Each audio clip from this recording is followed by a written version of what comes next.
Beware vampires.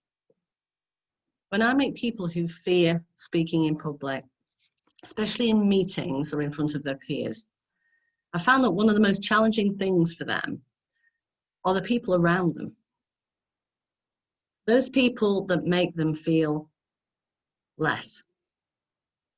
I call these people social vampires. You know, there's some relationships that you're in, work or personal, where that person can really elevate your mood. Others can suck all positivity and self-confidence out of you. I think the term was coined by therapists originally. Therapists work with these types of personalities sometimes. And no matter what you do to help and support that person, they never do anything different to create change in their lives.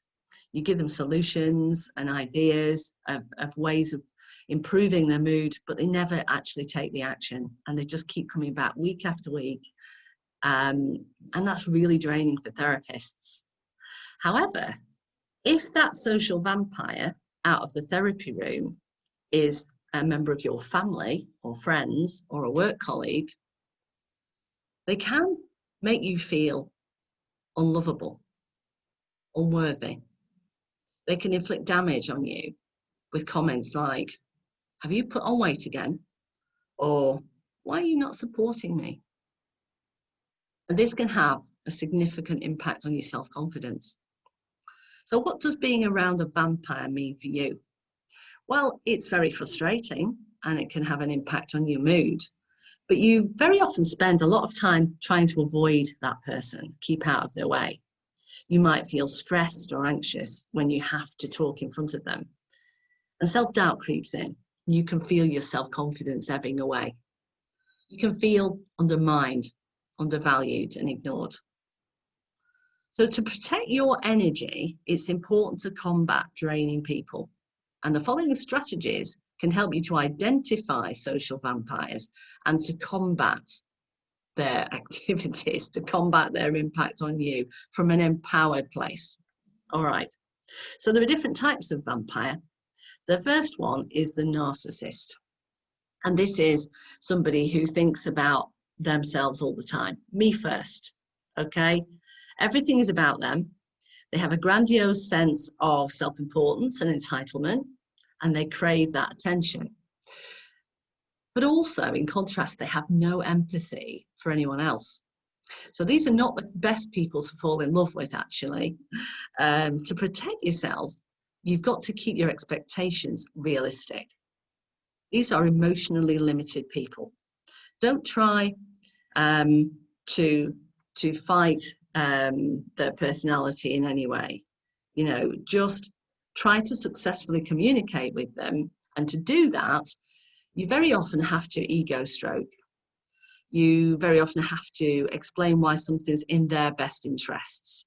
So just think about that. You know, that's the best way of dealing with a narcissist, is to work with their ego rather than against it. Okay, so vampire number 2 is the victim. So these vampires can drive you insane with their poor me attitude. The world is against them, and that's the reason for their unhappiness. They don't take any control of their own lives or take any good advice that might actually bring about positive change. When you offer a solution to someone like this, they will generally say something like, "Well, yes, but I'm not sure that would work because ... Eventually, you just end up trying to avoid them, even though you might have some empathy for them. So how do you protect yourself? Well, it's imperative to set some boundaries and listen briefly to that friend or relative, but then say something like, "I really care about what you're going through, but I can only talk for so long unless we're going to talk about solutions." Okay? Or you might say to a work colleague, "Well, I'm going to keep my fingers crossed that everything works out for you, but I really must get back to work at the moment."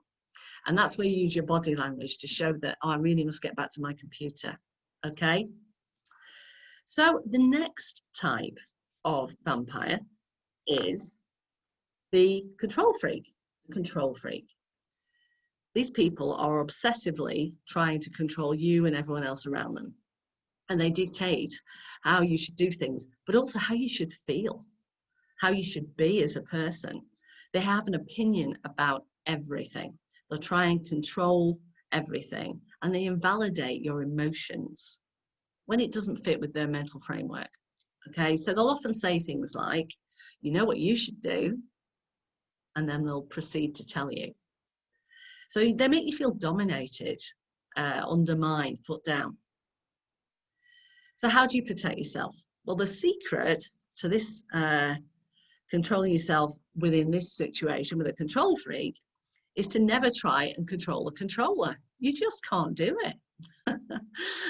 Simply be assertive. Say something like, I really value your advice, but on this occasion, I'm really happy with my choice. Not a lot more that person can do when you shut them down in that way. Okay, so assertiveness is important, and try to avoid engaging with them or sharing too much information about yourself with them. Okay, the chatterbox. Well, these people are not interested in your feelings or anything you have to say.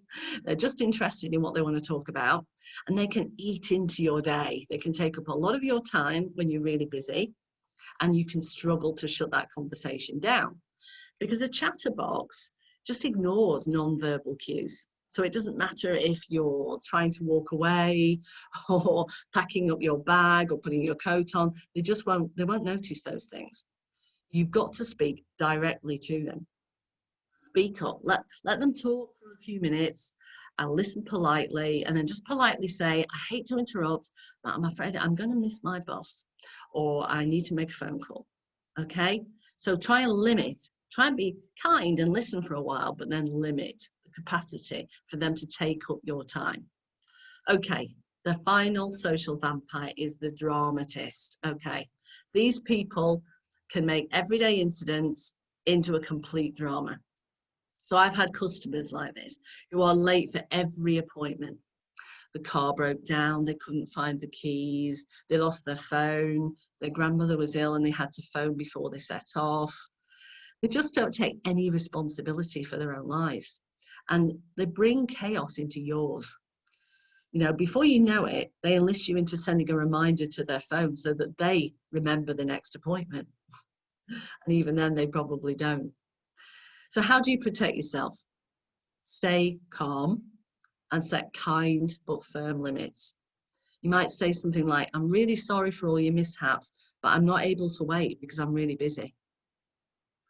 Okay, so speaking in front of a colleague who is a social vampire can be daunting. You might fear being interrupted or your words demeaned or disagreed with, or you simply begin to feel your self-confidence drain out of you. The secret is awareness and assertiveness. This is important. In fact, we spent a whole module on managing the responses of others in our Speaking with Confidence program, so that vampires can never hold you in their power again. If you want to know more about that course, take a look at the selfdevelopmenthub.com. But in the meantime, try to figure out who are your angels or your vampires, those who give you the energy and those that drain you. Try to spend more time with those loving, nurturing people you know, and learn to set limits on those people who drain you. You'll feel more in control, and you'll see a huge improvement in your self-confidence.